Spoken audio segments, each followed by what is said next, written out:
ওরে লাল ঝান্ডা একটা 1.5 গজের কাপড়ের টুকরো না, কোন কর্পোরেট কোম্পানির ইলেকট্রাল বন্ডের টাকা দিয়ে, চিট ফান্ডের টাকা দিয়ে এই কাপড় টুকরো কেনা হয়নি। ক্ষেত মজুর, দিন মজুর, একটা হকার, বস্তিবাসী, কলোনিবাসী, উদ্বাস্তু মানুষ, শ্রমিক, অস্থায়ী শ্রমিক, যারা দিন আনে দিন খায়, দিন মজুর, যারা বিভিন্ন স্কিমে কাজ করে, যাদের কোনো নিরাপত্তা নেই, কাজের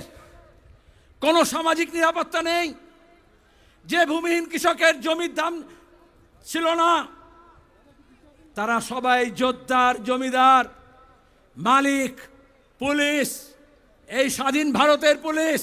বাংলার পুলিশ হোক আর ব্রিটিশ পুলিশ হোক, তার বিরুদ্ধে লড়াই করেছে, নিজের বুকের কলজের রক্ত দিয়ে এই ঝান্ডাকে লাল করেছে।